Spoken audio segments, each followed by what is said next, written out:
All right, let's see what we can do with another tournament style problem solve.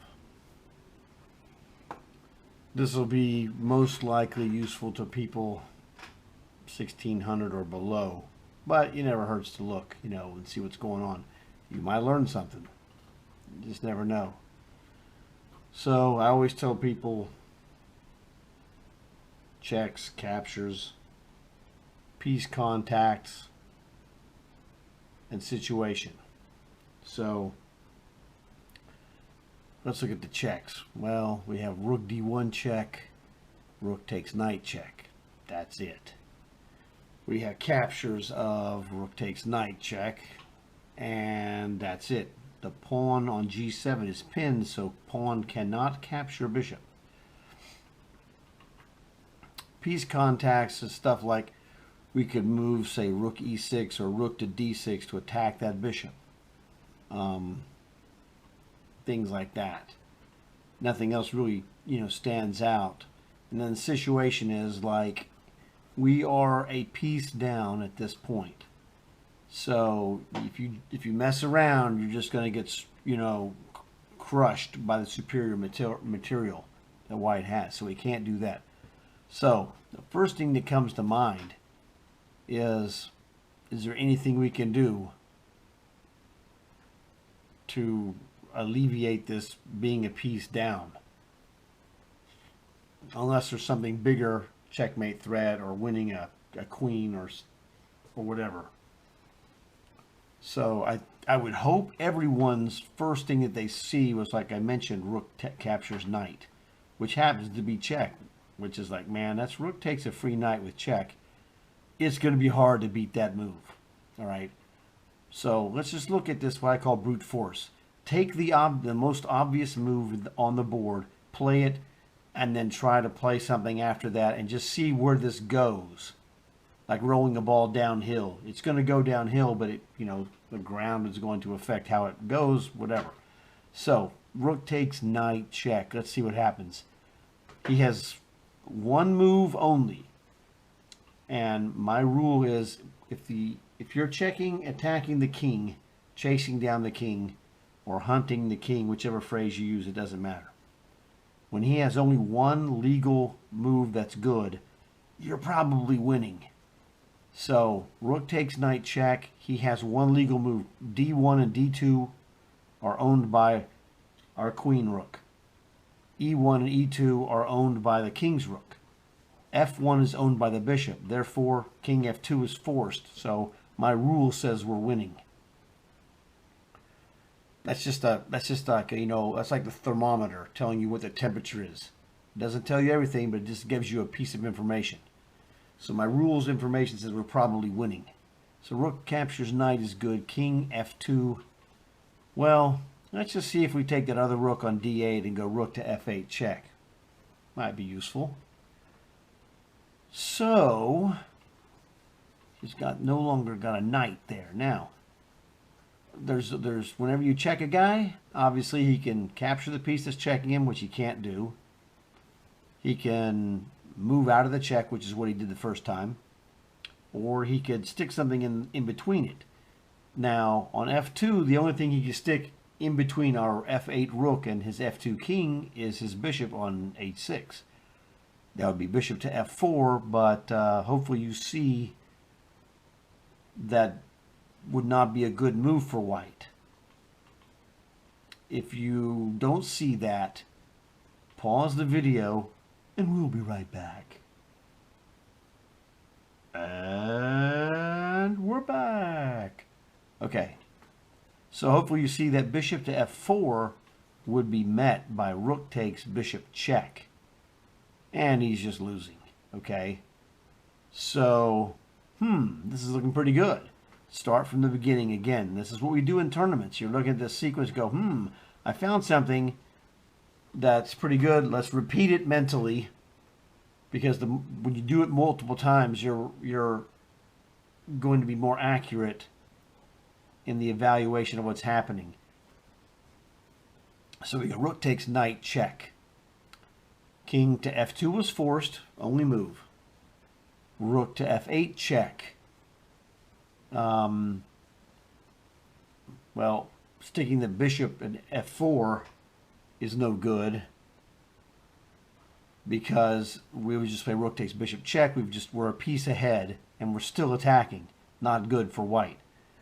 So he said, well, okay, king to either g2 or king to g3 are the only legal moves. He's got two legal moves, which unfortunately, you know, makes it less obvious for us, but something that I see that I'm trying to see if you see it. What would you play after we play, run through the sequence again? 1, rook takes knight check. And I'm going to count the piece movements. 1 is rook takes knight check. 2 is king to f2. 3 is rook to f8 check. Move 4, piece movement number 4, would be either king to g2 or king to g3. Now, do you see what move you could play for black? Or what move would you play for black, which would be the 5th move in this sequence, after king to g2 or king to g3? If you need to pause the video, do it, and we'll be right back. And we're back. Okay, hopefully you see that the pin is broken. And when the pin is broken, now you may not see this visually yet. This is what we're working on, trying to improve your visualization abilities as well. This is one of the goals of this exercise. So let's start again from the beginning. Rook takes knight check. King to f2, the only move. And I say that because this explains to you why the opponent is making the move he's making. My assumption always is that when I'm running these sequences, that my opponent's move is the best possible move. I don't want to assume he's going to make a stupid move.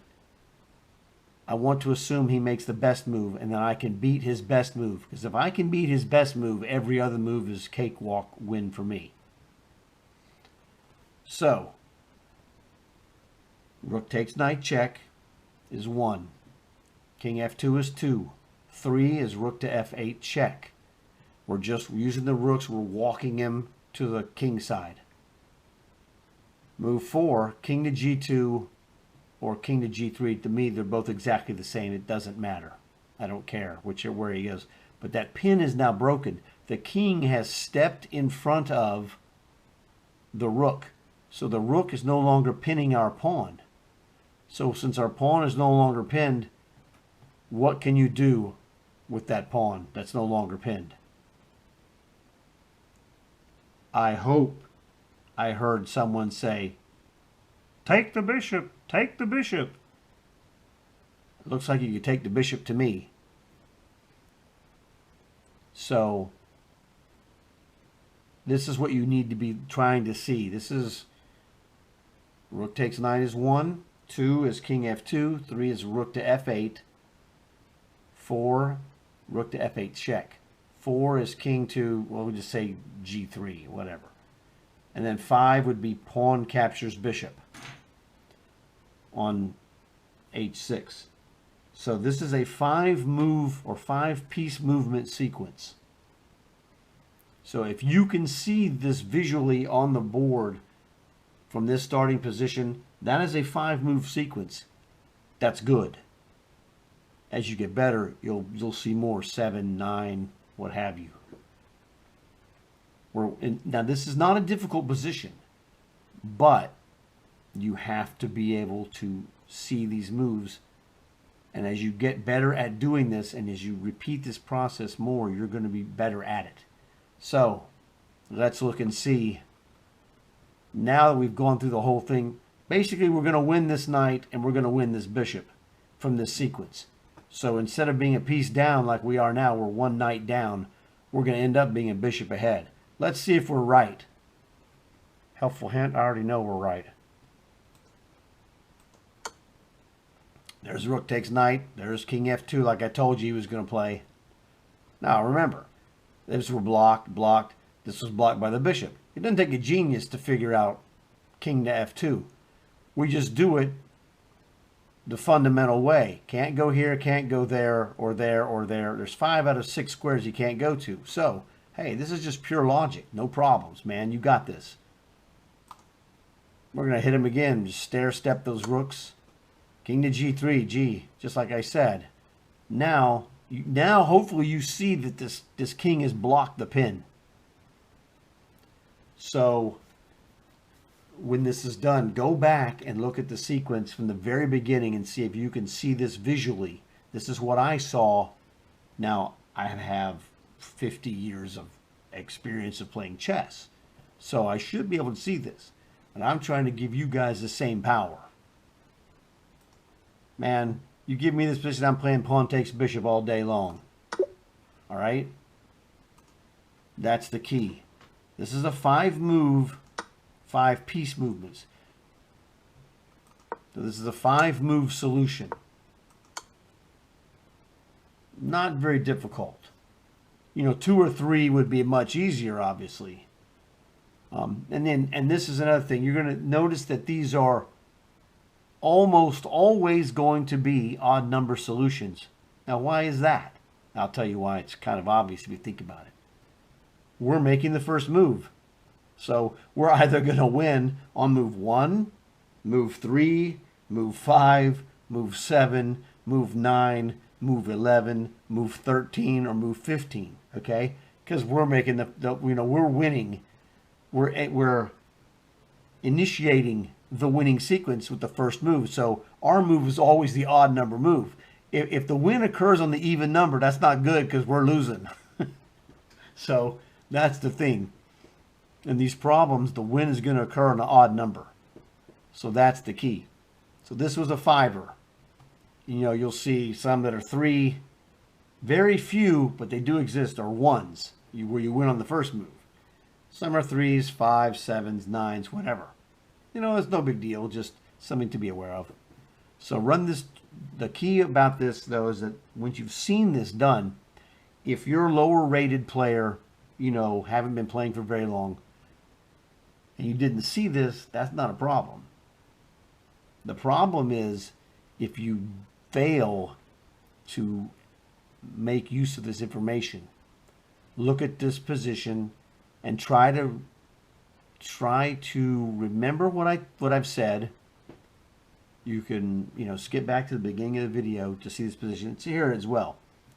Try to remember what I thought. Try to look at it for yourself and go, okay, what is the move I need to do? Now, this first move here is fairly obvious. Okay, but I want you to try and replay this from memory, not moving the pieces and doing it like I did. And it doesn't matter if you can only make it 3, that's good, because no one can do a 5 until they can do a 3. And then no one can do a 7 until they can do a 5. Okay? So that's the thing. So, you know, it's rook takes knight, obviously. Okay? Then just look at the king. Where can he go? Or you know, where can't he go? We'll tell you where he can go. Now, as a more experienced player, I saw king to f2 much faster. But that doesn't matter. How you see king to f2 doesn't matter.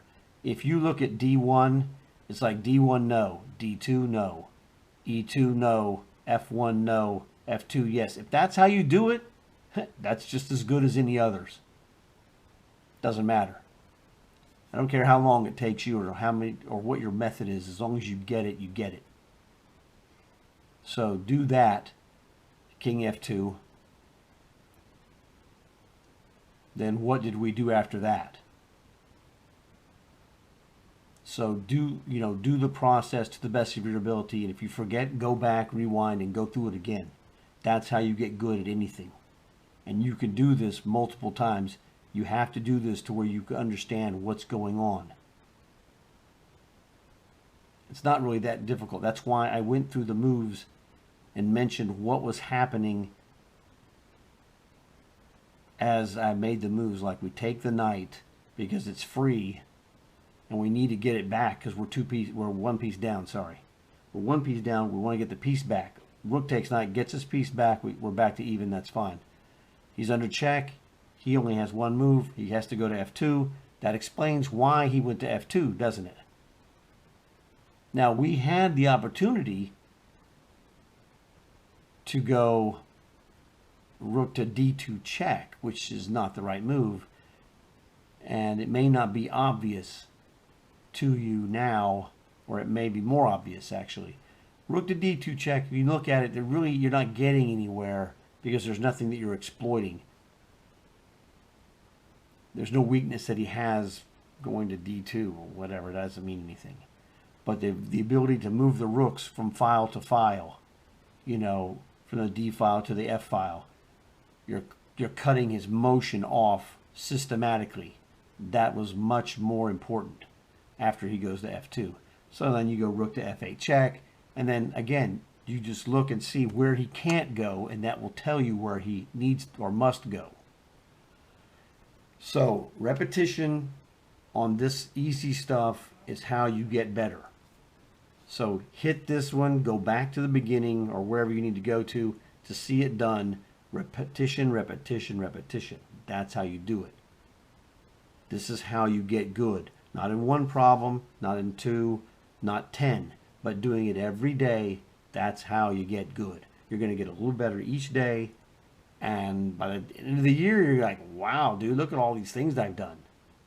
And it's going to start showing in your games as you play. So hopefully this helps you out. You guys know what to do, and I'll talk to you later.